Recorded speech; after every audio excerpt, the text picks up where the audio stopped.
नमस्कार विद्यार्थी मित्रांनो, आजच्या या सेशनमध्ये आपण पाहणार आहोत इयत्ता 9वीचा शतू अभ्यासक्रम कृतीपत्रिका 1 विज्ञान आणि तंत्रज्ञान। कृतीपत्रिका 1 मध्ये पहा इथं दिले आहे, समजून घेऊया। यामध्ये आपल्याला पाहायचं आहे बल, संपर्क बल, असंपर्क बल, घर्षण बल, संतुलित बल व असंतुलित बल। हे आहे 8वी मधील प्रकरण 3 बल व दाब, त्यातलाच आपल्याला पुन्हा अभ्यास यामध्ये करायचा आहे। याच्यामध्ये खालील क्षमता दिलेल्या आहेत। बलांचा परिणाम स्पष्ट करणे, संपर्क बल व असंपर्क बल यांचं दैनंदिन जीवनातील उदाहरण पाहणे, संतुलित बल व असंतुलित बल दैनंदिन जीवनातील उदाहरण पाहणे। आता लक्षात घेऊया की बल म्हणजे काय। आपण कोणतीही गोष्ट उचलतो, ढकलतो किंवा सरकवतो त्यावेळेस लावलेल्या जोरास बल असे म्हणतात। बलामुळे स्थिर वस्तूला गती मिळते। गतिमान वस्तूची चाल व दिशा बदलते। त्याचप्रमाणे गतिमान वस्तू थांबविण्यासाठी सुद्धा बल आवश्यक असते। यावरून बलाचे 2 प्रकार पडतात, एक संपर्क बल, दुसरा असंपर्क बल। वस्तूशी संपर्क बलाचा वस्तूशी संपर्क येतो आणि त्यामुळे घर्षण बल तयार होते। असंपर्क बलामध्ये वस्तू प्रभाव क्षेत्रात आली की कार्यरत होते, म्हणजेच चुंबकीय बल, गुरुत्वीय बल, स्थितिकीय बल, स्थितिक विद्युत बल। संपर्क बल आणि असंपर्क बल। संपर्क बल थेट संपर्कामुळे प्रयुक्त होणाऱ्या बलाला संपर्क बल म्हणतात। म्हणजे उदाहरणार्थ उचलणे, ढकलणे, ओढणे याला म्हणायचं संपर्क बल। आणि असंपर्क बल 2 वस्तूंमध्ये संपर्क नसताना सुद्धा प्रयुक्त होणाऱ्या बलाला असंपर्क बल म्हणतात। जसं की चुंबकामध्ये आणि एखाद्या लोखंडाच्या खिळ्यामध्ये संपर्क नसतो तरी तो ओढून घेतो। त्याचप्रमाणे गुरुत्वीय बल, आकाशात फेकलेली वस्तू जमिनीकडे येते। स्थितिक विद्युत बल अशी याची उदाहरणे आहेत। खाली उदाहरण दिलेलं आहे। बलाचे आणखी प्रकार आहेत, संतुलित बल आणि असंतुलित बल।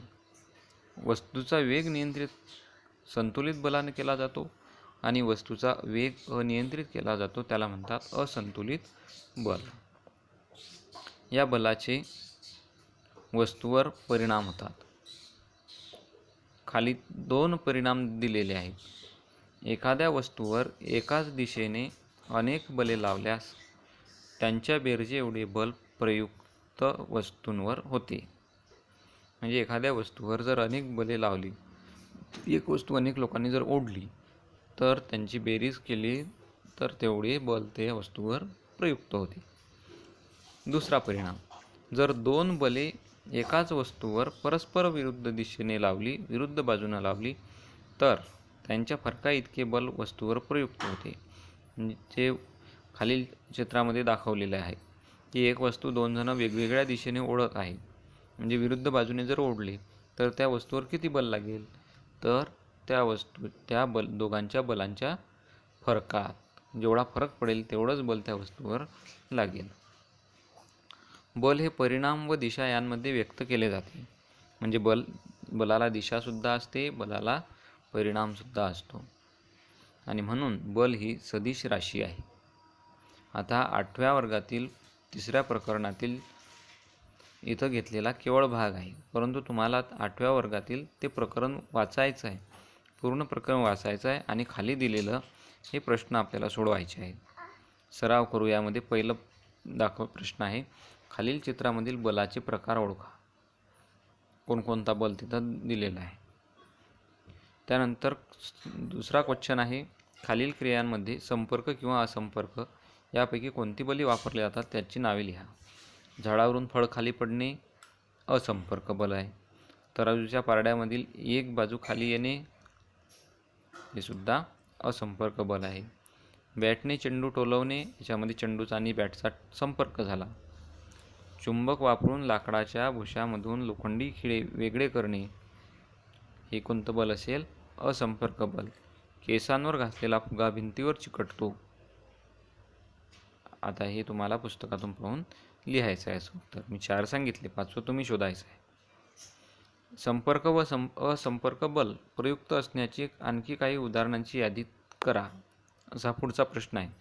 कोणत्या प्रकारचे बल आहे ते लिहा.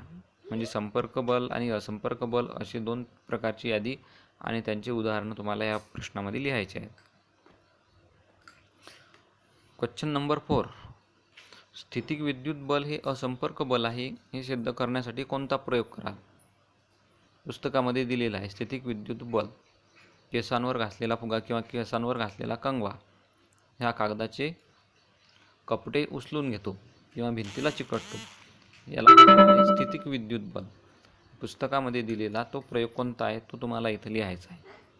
तुमच्या आजूबाजूला गुरुत्व बलाच्या प्रभावाने ज्या घटना घडतात त्यांची नावे लिहा.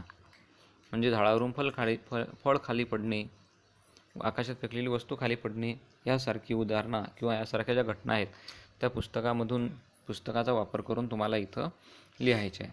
आता तुम्हाला हा स्वाध्याय रोज लिहायचा आहे आणि त्याच्यासाठी वेगळी वही करायची आहे. त्याचे तुम्हाला मार्क्स मिळतील.